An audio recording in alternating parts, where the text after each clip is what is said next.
Designed to help you fall asleep. Find us on snoozecast.com and follow us on social media and wherever you listen to podcasts. Our current goal is to get to 100 written reviews on the podcast app to help new listeners find us. If you haven't subscribed and written a review yet, please do. We get closer to our goal every week. Your reviews continue to amaze us, and we learn from your feedback as well, so thank you for taking the time to share. This episode is supported by Fading Sunlight. Tonight, by listener request, we'll read the opening to The Woman in White, written in 1859 by Wilkie Collins. It's considered to be among the first mystery novels and an early example of detective fiction. Modern critics and readers regard it as Collins' best novel, although at the time of publication, critics were generally hostile. The novel opens with Walter Hartright, a young art teacher, who encounters a mysterious and distressed woman dressed entirely in white, lost in London. He is later informed by policemen that she has escaped from an asylum.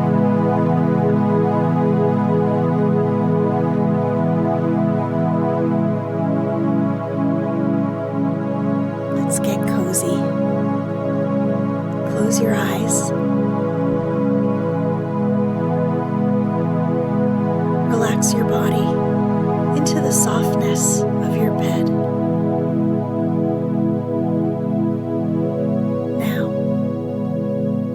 Take a few deep breaths. The story begun by Walter Hartright of Clements Inn, teacher of drawing. This is a story of what a woman's patience can endure and what a man's resolution can achieve. If the machinery of the law could be depended on to fathom every case of suspicion and to conduct every process of inquiry, with moderate assistance only from the lubricating influences of oil of gold, the events which fill these pages might have claimed their share of the public attention in the court of justice.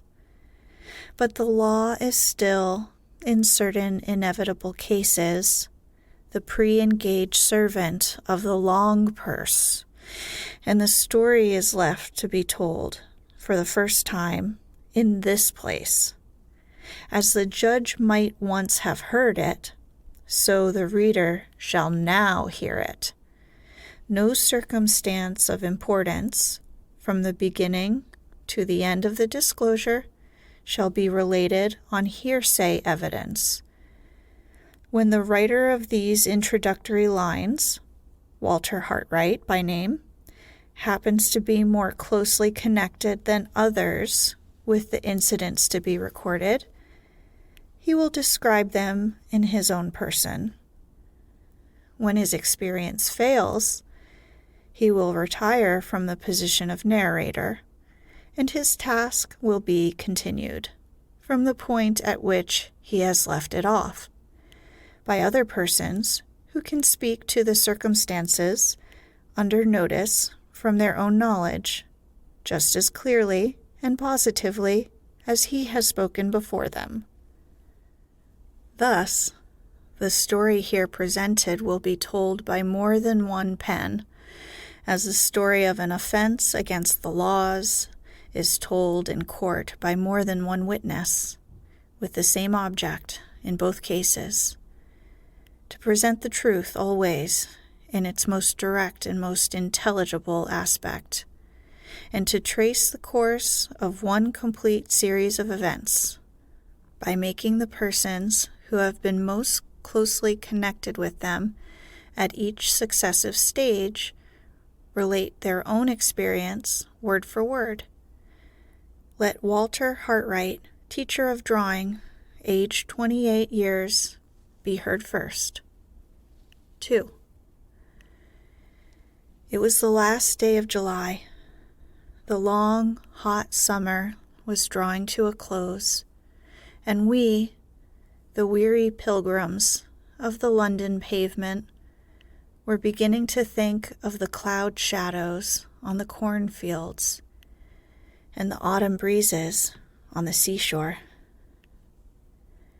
For my own part, the fading summer left me out of health, out of spirits, and, if the truth must be told, out of money as well.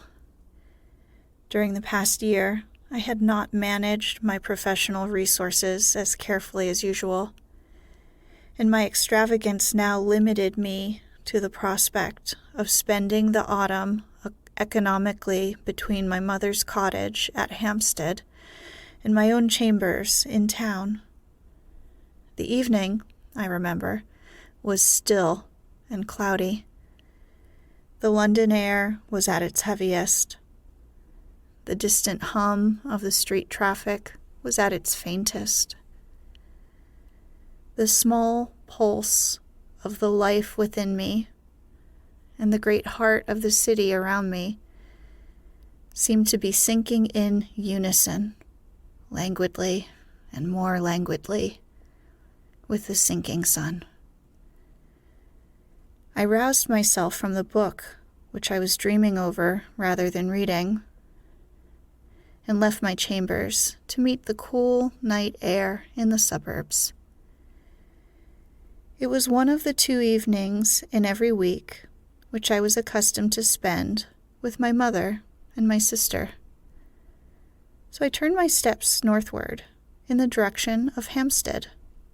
Events which I have yet to relate make it necessary to mention in this place that my father had been dead some years at the period of which I am now writing, and that my sister Sarah and I were the sole survivors of a family of 5 children. My father was a drawing master before me. His exertions had made him highly successful in his profession, and his affectionate anxiety to provide for the future of those who were dependent on his labors had impelled him, from the time of his marriage, to devote to the ensuring of his life a much larger portion of his income than most men consider it necessary to set aside for that purpose.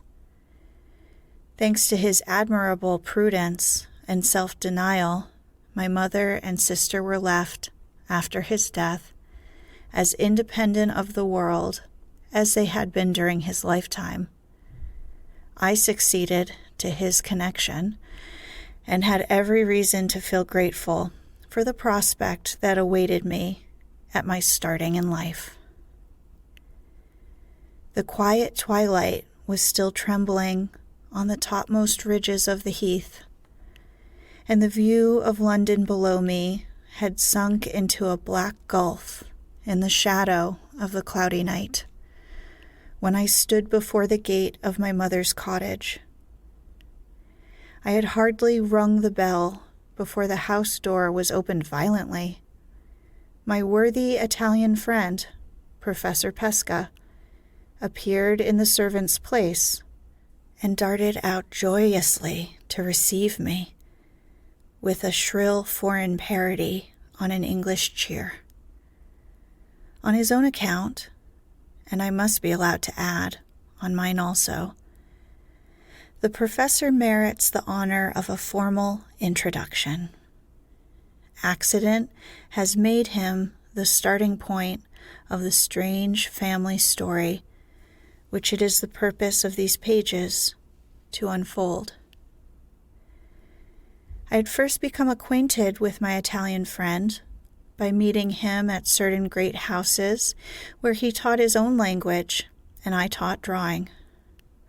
All I then knew of the history of his life was that he had once held a situation in the University of Padua, that he had left Italy for political reasons, the nature of which he uniformly declined to mention to anyone, and that he had been for many years respectably established in London as a teacher of languages, without being actually a dwarf, for he was perfectly well proportioned from head to foot.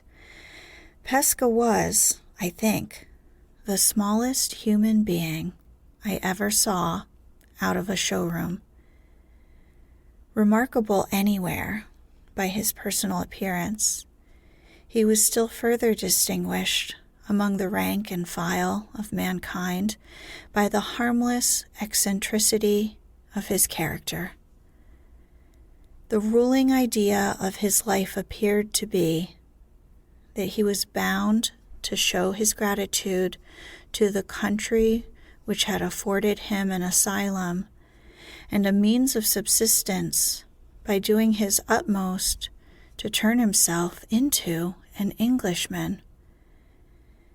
Not content with paying the nation in general the compliment of invariably carrying an umbrella and invariably wearing gaiters and a white hat, the professor further aspired to become an Englishman in his habits and amusements, as well as in his personal appearance. Finding us distinguished as a nation by our love of athletic exercises, the little man, in the innocence of his head, devoted himself impromptu to all our English sports and pastimes whenever he had the opportunity of joining them, firmly persuaded that he could adopt our sports and national amusements of the field by an effort of will, precisely as he had adopted our national gaiters and our national white hat. I had seen him risk his limbs blindly at a fox hunt and in a cricket field, and soon afterwards I saw him risk his life just as blindly in the Sea of Brighton. We had met there accidentally and were bathing together. If we had been engaged in any exercise peculiar to my own nation, I should, of course, have looked after Pesca carefully. But as foreigners are generally quite as well able to take care of themselves in the water as Englishmen, it never occurred to me that the art of swimming might merely add one more to the list of manly exercises which the professor believed that he could learn impromptu. Soon after we had both struck out from shore, I stopped, finding my friend did not gain on me, and turned round to look for him. To my horror and amazement, I saw nothing between me and the beach but two little white arms which struggled for an instant above the surface of the water and then disappeared from view. When I dived for him, the poor little man was lying quietly coiled up at the bottom in a hollow of shingle, looking by many degrees smaller than I had ever seen him look before. During the few minutes that elapsed while I was taking him in, the air revived him, and he ascended the steps of the machine with my assistance. With the partial recovery of his animation came the return of his wonderful delusion on the subject of swimming. As soon as his chattering teeth would let him speak, he smiled vacantly and said he thought it must have been the cramp.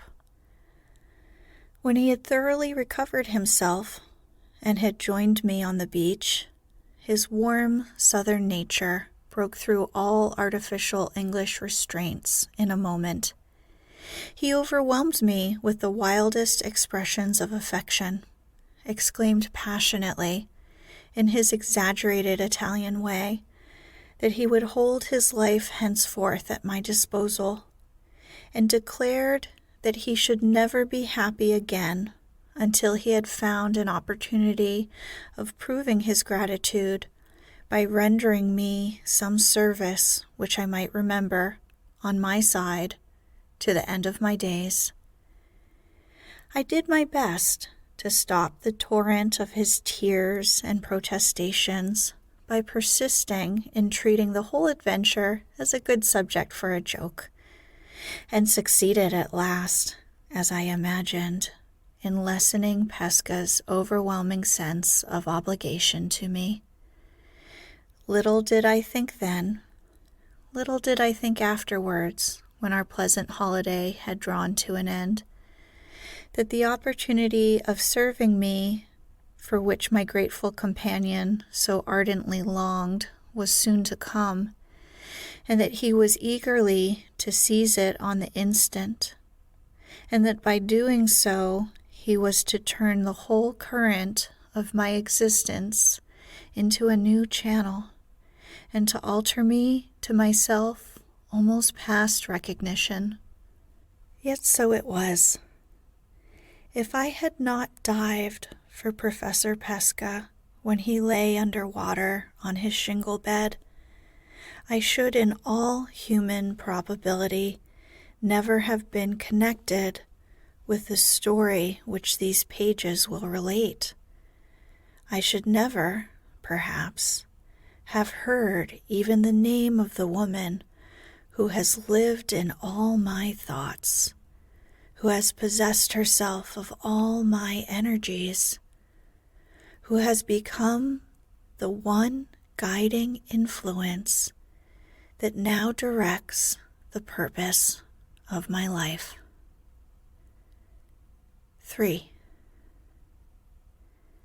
Pesca's face and manner on the evening when we confronted each other at my mother's gate were more than sufficient to inform me that something extraordinary had happened. It was quite useless, however, to ask him for an immediate explanation. I could only conjecture, while he was dragging me in by both hands, that, knowing my habits, he had come to the cottage to make sure of meeting me that night, and that he had some news to tell of an unusually agreeable kind. We both bounced into the parlor in a highly abrupt and undignified manner. My mother sat by the open window, laughing and fanning herself. Pesca was one of her especial favorites, and his wildest eccentricities were always pardonable in her eyes. Poor dear soul, from the first moment when she found out that the little professor was deeply and gratefully attached to her son, she opened her heart to him unreservedly, and took all his puzzling foreign peculiarities for granted, without so much as attempting to understand any one of them. My sister Sarah, with all the advantages of youth, was, strangely enough, less pliable. She did full justice to Pesca's excellent qualities of heart, but she could not accept him implicitly as my mother accepted him, for my sake. Her insular notions of propriety rose in perpetual revolt against Pesca's constitutional contempt for appearances, and she was always more or less undisguisedly astonished at her mother's familiarity with the eccentric little foreigner. I have observed, not only in my sister's case, but in the instances of others, that we of the young generation are nothing like so hearty and so impulsive as some of our elders. I constantly see old people flushed and excited by the prospect of some anticipated pleasure which altogether fails to ruffle the tranquility of their serene grandchildren. Are we, I wonder, quite such genuine boys and girls now as our seniors were in their time? Has the great advance in education taken rather too long a stride? And are we, in these modern days, just the least trifle in the world too well brought up? Without attempting to answer those questions decisively, I may at least record that I never saw my mother and my sister together in Pesca society without finding my mother much the younger woman of the two.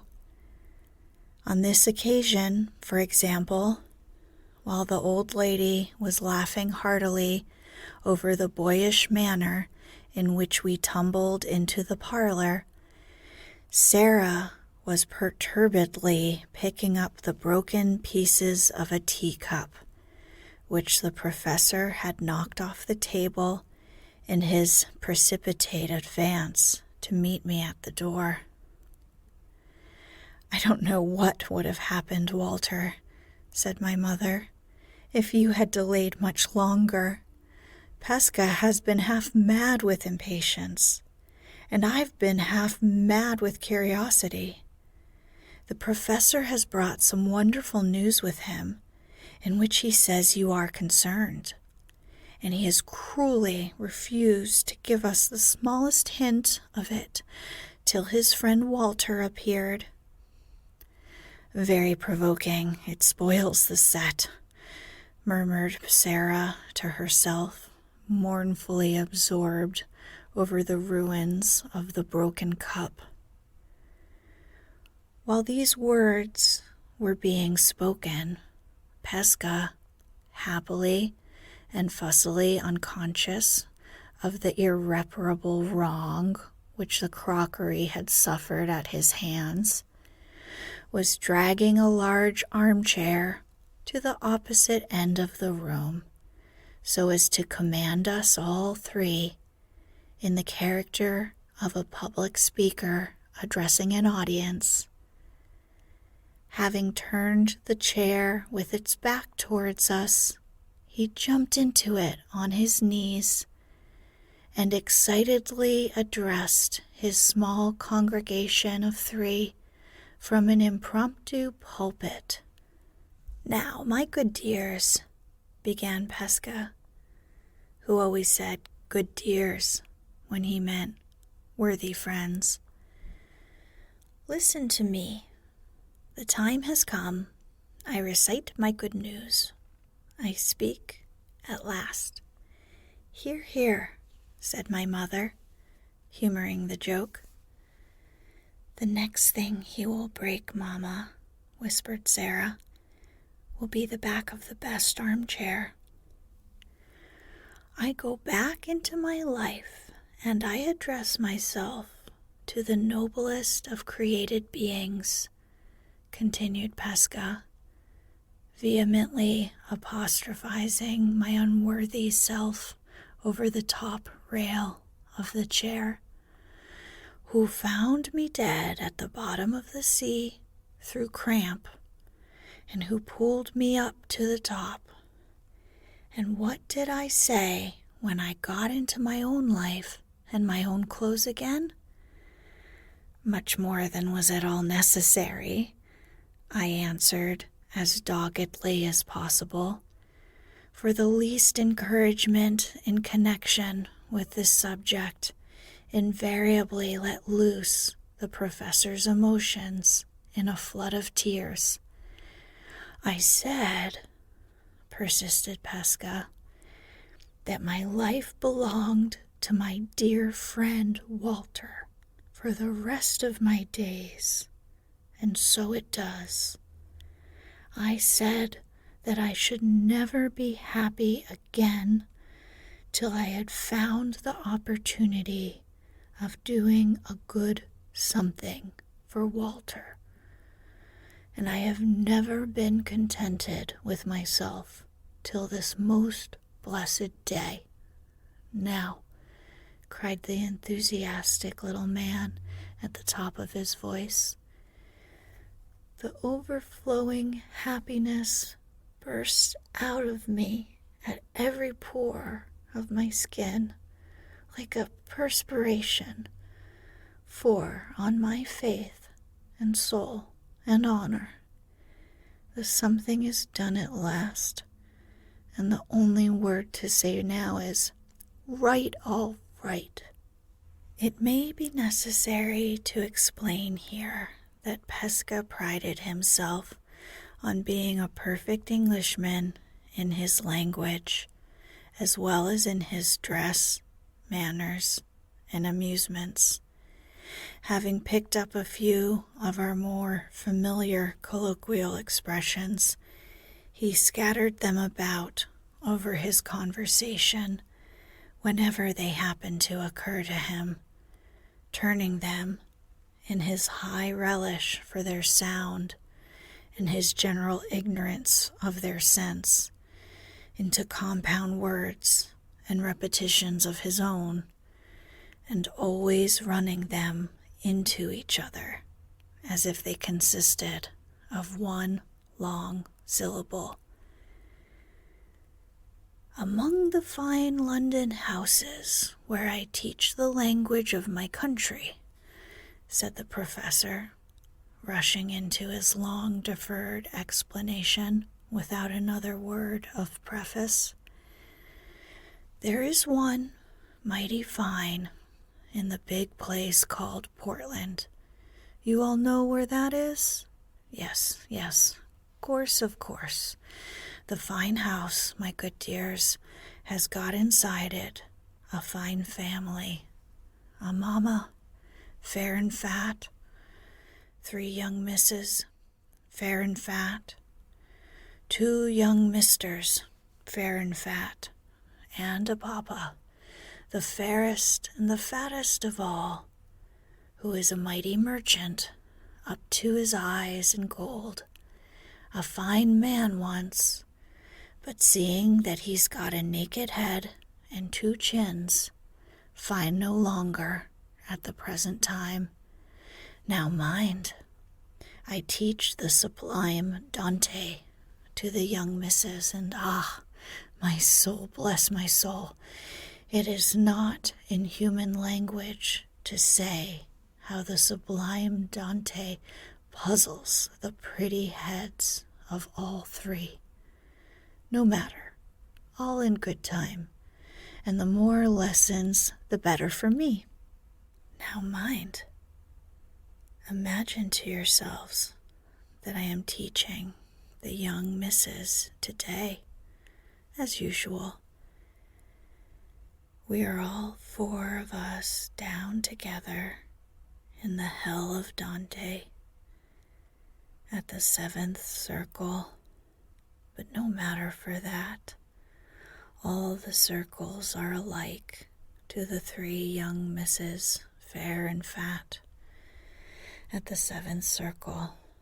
Nevertheless, my pupils are sticking fast, and I, to set them going again, recite, explain, and blow myself up red hot with useless enthusiasm, when a creak of boots in the passage outside, and in comes the golden papa, the mighty merchant with the naked head and the 2 chins. My good dears, I am closer than you think, for to the business now. Have you been patient so far? Or have you said to yourself, deuce what the deuce, Pesca is long-winded tonight? be declared